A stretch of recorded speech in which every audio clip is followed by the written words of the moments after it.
Eccoci qua, questa è Delta Radio, ancora buongiorno amici, benvenuti, abbiamo due ospiti, io presento il primo ed è Pier Francesco Bellini che è il direttore della Voce Rovigo. Che in realtà è più che un ospite, è così una presenza che passa da questa redazione. Non so se il programma è mio o tuo il mercoledì. Insieme... Non lo so. Oggi è mercoledì, è vero. È vero, te l'ho detto. Insieme a noi abbiamo invece un ospite graditissimo che è Daniele Toffoli, che oggi ci presenta il suo libro. Toffoli lo conoscono tutti in Polesine come imprenditore, ha deciso di scrivere un libro dedicato allo sport, ma non allo sport in generale, non parla dei Juventus, parla delle sue attività sportive e uno leggendo questo libro scopre un mondo. Toffoli, lei ha fatto di tutto nella vita.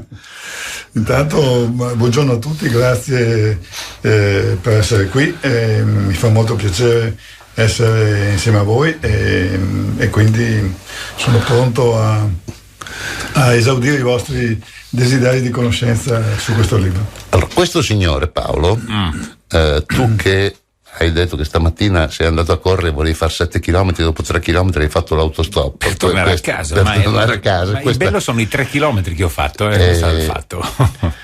Questo signore, parlando di corsa, ha fatto la maratona di New York. Sì, è una di quelle cose che mi restavano da fare dopo attività che ho fatto per più tempo.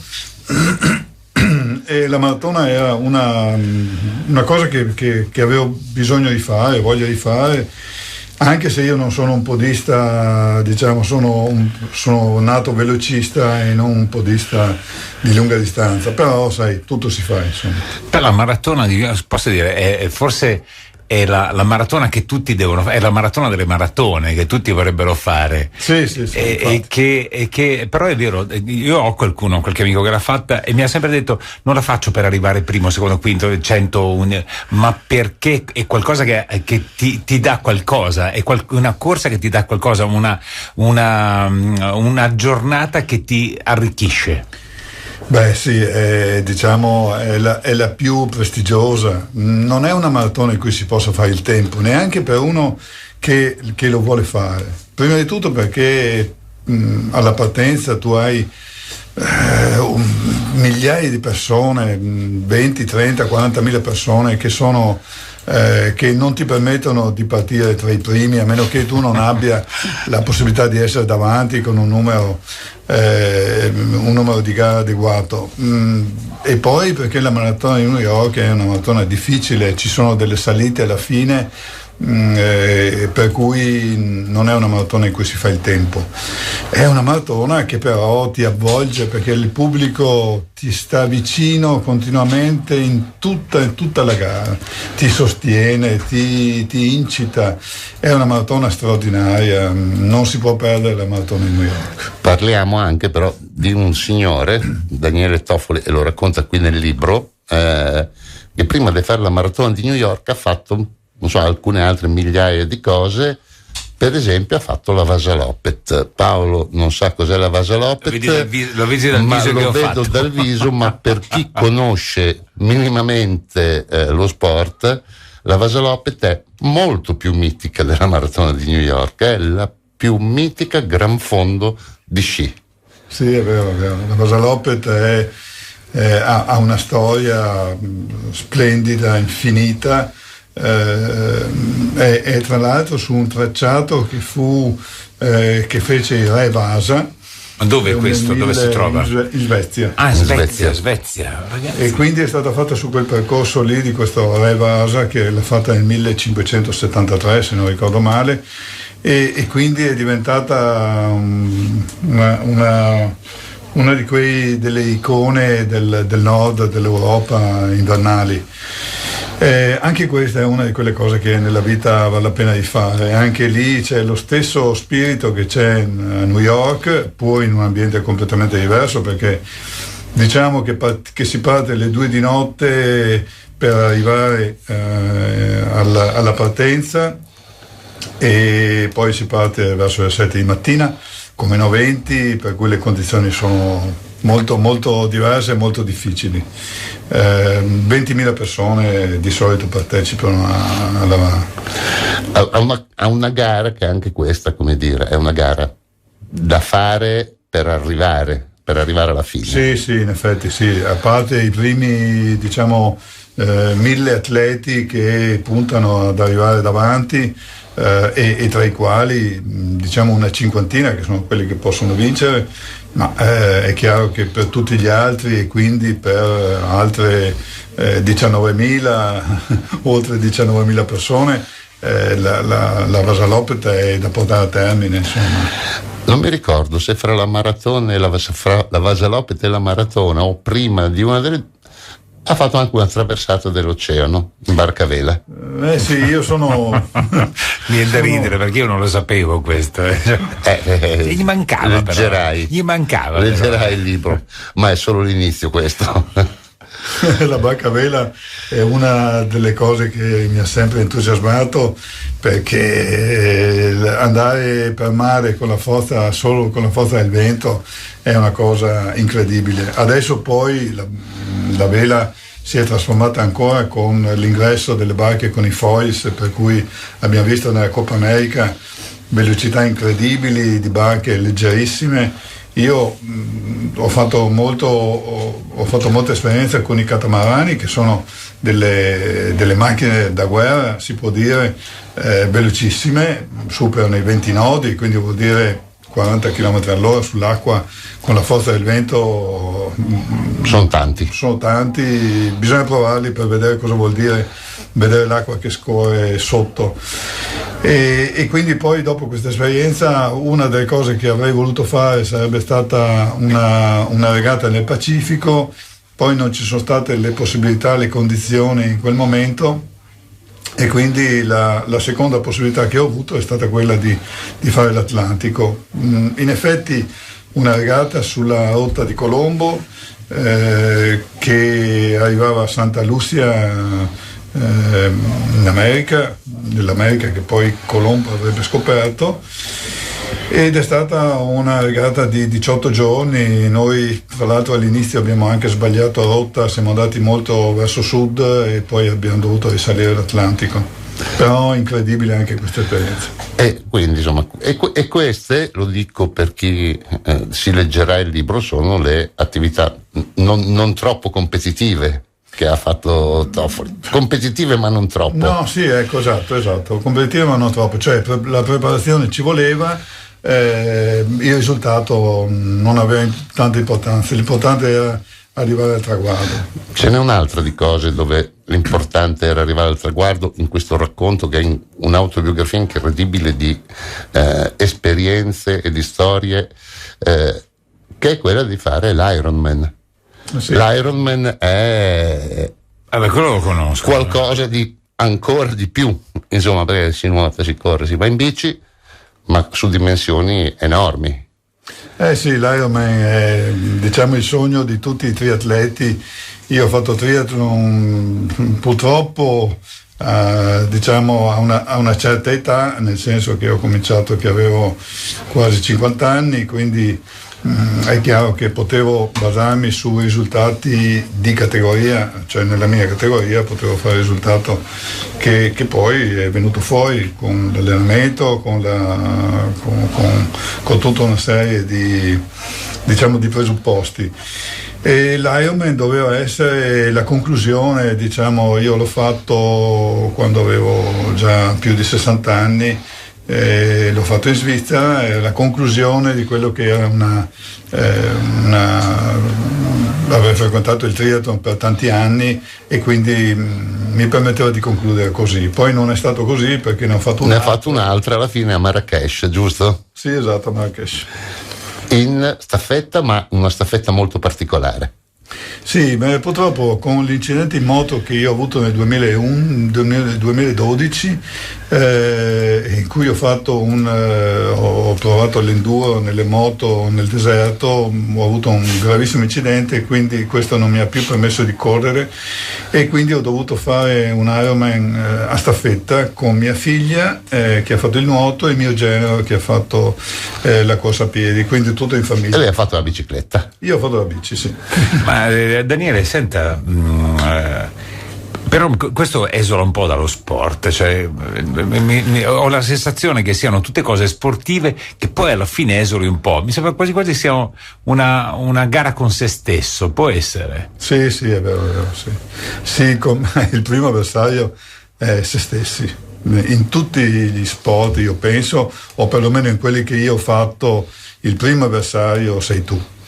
E ci sono secondo me esistono due personalità, perlomeno a me è successo così, quello che ti dice ma cosa vuoi fare, dove vuoi andare, non vedi quanto è difficile è, lascia stare che forse tutto sommato è meglio, che è troppo lunga sta cosa, e c'è un'altra personalità dentro di te che dice ma quando mai, ma chi vuole mollare adesso facciamo un altro step, arriviamo fin lì, poi andiamo avanti, poi prendiamo fiato, poi c'è un tornante in cui ti riposi, poi c'è un altro pezzo di salita, poi c'è un altro, poi spiana, eccetera. Vai avanti a step, in pratica, a step. Un po' come la vita. Dopo lo stop, Paolo mi deve raccontare, Toffoli, come ha fatto a diventare giocatore di rugby. Ma mancava questo. La dama l'abbiamo fatta, la dama mi sa di sì, l'abbiamo fatta, mi rendo conto. Non ho avuto tempo di farlo. No, ha fatto la dama mentre nuotava, avevo capito, dai. Raccontiamo innanzitutto perché si chiama Sempre in traiettoria questo libro. Guarda, è una sempre traiettoria perché io ho sempre cercato di fare la traiettoria e quindi la strada più corta. Chi si intende di moto, di auto da corsa capisce che le curve si tagliano, si prende la parte interna della curva e poi si lascia sfogare la macchina, quella lì è la traiettoria. Quindi si fa meno curva possibile, si sfrutta di più la strada e quindi si migliora anche il tempo. Poi questo succede sia in macchina che in moto che in bici e poi diventa anche a nuoto, a piedi, i miglioramenti sono più ridotti, ma comunque alla fine alla fine è quello che ti resta in testa, cioè il fatto di essere riuscito a fare la traiettoria migliore. Che è anche un po' una metafora anche nella vita, va sempre. L'obiettivo si raggiunge facendo la strada più breve. Sì, perché in realtà lo sport si riflette poi nella vita di tutti i giorni, nel lavoro, specialmente lo sport di squadra. Perché Daniele Toffoli, Paolo, tu lo sai, lo diciamo per chi eventualmente non lo conoscesse, ma poi quando vedranno la ripresa anche sui nostri social, la faccia l'hanno vista e l'hanno conosciuto senz'altro. Daniele Toffoli è un imprenditore, non è che dice ha fatto questo nella vita e non faceva altro, no. Ha portato avanti la sua azienda, l'ha fatta diventare un'azienda importante e ha continuato a lavorare mettendola al primo posto, giusto? Sì, esatto. L'azienda, il lavoro e i miei collaboratori sono la cosa che mi sta più a cuore, quindi tutto il resto è stato fatto cercando di trovare gli spazi, i tempi il più possibile in tutte le occasioni. Quindi nei ritagli di tempo ho fatto lo sport, non è il contrario, nei ritagli di tempo dello sport ho fatto l'imprenditore. Magari ho dovuto fare tutte e due e mixare tutte e due, diciamo, come si usa usare adesso. Da buon rodigino, mi racconta com'è stato il suo incontro con il rugby? Il rugby, allora, forse il primo incontro è stato un po', direi che mio papà non era appassionato particolarmente di rugby, però aiutava la squadra di rugby. La squadra di rugby una volta era di assoluti dilettanti che anzi cercavano di andare a giocare a rugby. Ricordo che andavano, prima che in pullman, andavano in camion, quindi andavano fino a Milano in camion con delle panchine laterali in cui sedevano i giocatori. Quindi molto prima della Samson Rodigo, per intenderci, sì, assolutamente sì, prima. Assolutamente. Certo. Io andavo a qualche, questi, soprattutto Maci Battaglini, che era la colonna un mito del Rovigo, era amico di mio papà, e lui veniva ogni tanto in negozio e papà me lo fece conoscere. Poi siamo andati a qualche cena organizzata dalla società, e poi da lì ho cominciato a sentire questa vicinanza al rosso blu, al rugby, e poi quando avevo 15 anni sono andato in campo con un mio amico. Siamo andati in campo, ho preso tante di quelle botte che non sapevo neanche da che parte.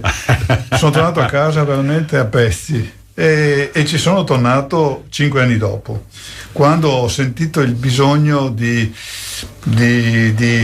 fare velocità. Soprattutto io ero abbastanza veloce, valevo sui 11,5, 11,6 sui 100 metri, quindi per il rugby era sufficiente, ero in grado di correre, insomma, come tre quarti ala. Non avevo tecnica e non l'ho neanche mai cercata, perché in effetti il ruolo che mi piaceva, tutto sommato mi accontentava, era tre quarti ala.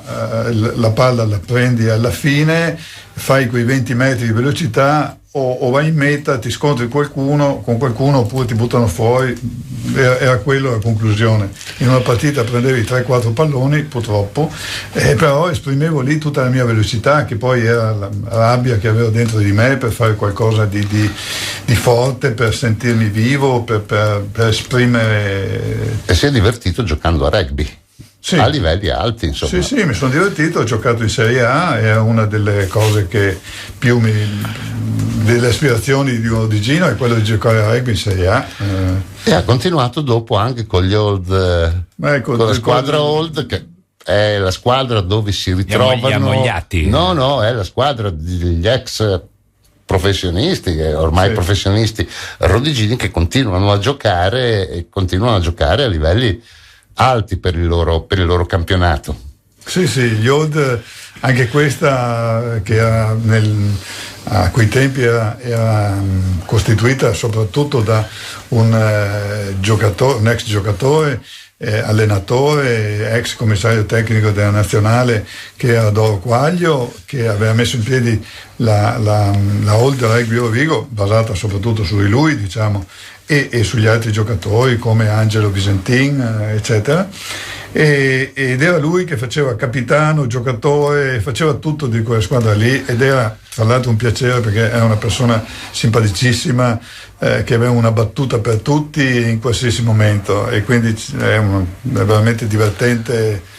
E nel libro è pieno di aneddoti relativi anche al rugby. C'è uno bellissimo, non ve lo svelo, ma relativo a un suo amico che mancava il 15° e fu portato in campo. Che non aveva mai fatto rugby. No, non aveva mai giocato a rugby. Dai, vieni tra amici, ti diverti, non succede niente. No, ma non ti fanno male. Come questa cosa è venuta fuori, è scritta sul libro, ed è veramente simpatica, secondo me, almeno. Tutto questo, e arriviamo al succo, perché non siamo ancora arrivati al succo, facendo ad alto livello il pilota di auto. C'è anche il deltaplano, però. Sì, ma il pilota di auto, direi che un'altra cosa. Gran Turismo a livello campionato mondiale, europeo. Dunque, io ho corso con le macchine da turismo, poi ho fatto, diciamo, seriamente 3 campionati italiani Gran Turismo con l'Alpine Renault, che è forse la macchina che mi è piaciuta di più, che mi ha entusiasmato e che mi ha emozionato di più. E diciamo, sui 3 campionati che ho corso, il primo sono arrivato a un secondo dal primo, il secondo l'ho vinto e il terzo l'ho vinto. Purtroppo ho dovuto smettere con l'Alpine, perché non era consentito di correre il terzo campionato, anzi correvi ma fuori classifica, e quindi non aveva senso, non c'era gusto correre, sì. Ma in realtà io con l'Alpine, con la mia Alpine, volevo battere sia le Porsche che le del Tommaso Pantera, che erano quelle che erano più veloci di noi, nella Gran Turismo, ma il mio obiettivo era quello di vincere l'assoluto Gran Turismo. E poi è arrivato il momento di diventare un pilota Alfa Romeo. Sì, poi diciamo dopo il campionato italiano ho corso delle gare in Europa, ho cominciato a correre il campionato europeo, prima con una Toyota, anzi prima ci siamo organizzati con un team e ho corso l'europeo con la BMW 528 ex ufficiale, poi siamo saliti sulla 635 con la quale abbiamo fatto un risultato direi straordinario, il quinto assoluto alla 24 ore di Spa, e poi abbiamo corso tutto l'europeo con la GTV, Alfa Romeo GTV 2005 semi-ufficiale, e lì abbiamo vinto il campionato europeo squadre per l'Alfa Romeo. Poi ho avuto la fortuna che capita una volta nella vita. E sono quelle occasioni che vanno prese al volo? Sì, è assolutamente indispensabile. Io ho sempre agito così nella mia vita, quando è capitata l'occasione ho saputo probabilmente coglierla e l'ho colta al volo. Mi hanno chiesto di correre, l'Alfa Romeo mi ha chiesto di correre il mondiale turismo con la Alfa Romeo 33, ma non è stato solo questo la cosa più, diciamo, importante, cioè il fatto di correre. C'erano 7 macchine ufficiali, 6 Alfa 75 Turbo e una 33. Io ero destinato alla 33, o perlomeno mi hanno chiesto di correre su quella macchina lì, ma 15 giorni prima della partenza per Sydney l'Alfa Romeo ha deciso di lasciare a casa tutte le Alfa 75 Turbo perché non erano in grado di vincere il mondiale, cioè erano troppo in classifica, non erano in grado di vincere il mondiale, e le gare probabilmente del oltre Pacifico non permettevano alla 75 di emergere, e partiva soltanto la 33, quindi la macchina mia.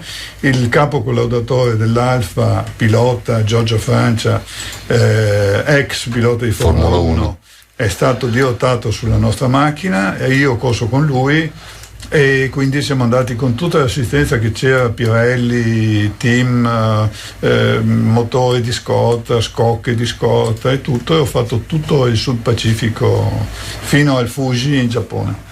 Quindi insomma, Paolo, adesso ti faccio io la domanda. Ma gli ho chiesto, scusate, gli ho chiesto, ma arrivare qua ci ho messo un sacco di tempo, sono venuto in macchina. Scusa. Ti faccio io una domanda, Paolo. No, vale la pena comprare questo libro? Molto. Ecco, no, giusto. Devo dire sì. Da sabato è in tutte le edicole, in abbinamento con la voce. Il costo di copertina sarà 6,50 € per quell'abbinamento lì. Per cui da sabato, per un periodo di tempo, sarà possibile comprare questo libro in tutte le edicole del Polesine, di Cavarstre e di Chioggia. Vai Paolo, avevi la domanda, lo so. Sì, t'ho ma visto. No, non più che domanda. Visto. L'Alpine è stata la prima macchinina che ho avuto, automobilina, che mi hanno regalato, quindi vi ho fatto un po' l'età, ragazzi, cioè ve lo dico. Questa macchina è stupenda, era piccolina, mi ricordo, però era blu, era azzurra, quella azzurra che andava con c'era anche il deltaplano, piccola parentesi, Daniele, giusto? Sì, esatto. Tutte e due i deltaplani, sia da volo libero sia motore. Com'è che è partito però tutto? Qual è stata la scintilla? Ma la scintilla forse è stata una persona, un mio carissimo amico di Pieve di Cadore, che ha sempre scoperto le cose più strane e più difficili delle volte, però di grande soddisfazione. Quindi i catamarani li ha portati lui, in pratica me li ha fatti conoscere lui. Siamo andati sul lago di Garda a provare un catamarano, mi ricordo ancora, con un vento terrificante, perché sul lago di Garda si alza un vento all'ora di pranzo che è difficile controllare le barche. E poi lui ha portato la mountain bike, che all'inizio abbiamo preso negli Stati Uniti perché non c'erano ancora in vendita in Italia, e poi il deltaplano che abbiamo fatto soprattutto a Pieve del Pago, dove c'è una scuola, e da lì in poi noi che eravamo di pianura, io e Nino Rossi, che eravamo insieme a volare, abbiamo preso un deltaplano a motore per trainare il deltaplano da volo libero, portarci in quota e poi volare con quello da volo libero. Una cosa che, se ci penso adesso, è come buttarsi da un aereo senza paracadute, insomma, in pratica. Però Daniele, come rischio. Posso fare un'altra domanda? Com'era lei da piccolo?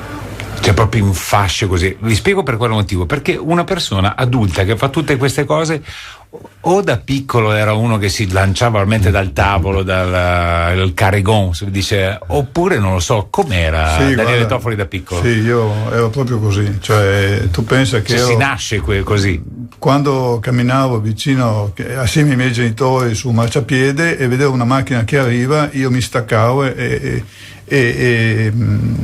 attraversavo la strada per vedere, per rischiare, cioè per rischiare. Purtroppo ero così, poi il rischio pian piano l'ho un po' calcolato, l'ho ridotto e ho cercato di metterlo, diciamo, di limitarlo. Quindi così si nasce un po' così? Penso di sì. Perché il direttore non lo farà mai. Non lo farò mai. La domanda ultima che ho già fatto quando abbiamo fatto l'intervista per il giornale e per i social, adesso Toffoli cos'ha in calendario? Perché io non ci credo che finisce qui. Ma guarda, le competizioni devono per forza, scusate, avere una fine, cioè non puoi competere per tutta la vita. Però io mi diverto ancora con la mountain bike, soprattutto con la canoa, qualche volta con una barca da canottaggio, sci di fondo che si possono fare, tutti i sport che si possono fare fino a direi qualsiasi età, insomma, o quasi. E quindi andare alla scoperta di qualcosa. Sì, e vedere quei posti che non ho mai visto. Sinceramente ho voglia di andare in Islanda, in Norvegia, vedere dei posti che tante volte ho visto andando con le corse, con le gare, un po' in tutto il mondo, ma che non ho avuto il tempo di fare in questo periodo. E in Norvegia a fare un po' di sci di fondo magari. No, mountain bike, sci di fondo, ci sono tante cose da fare, canoa. Allora, da sabato in tutte le edicole, sempre in traiettoria, di Daniele Toffoli, in abbinamento con la voce. Secondo me è un libro che è divertente, interessante, perché non è un insieme di numeri, è un insieme di storie.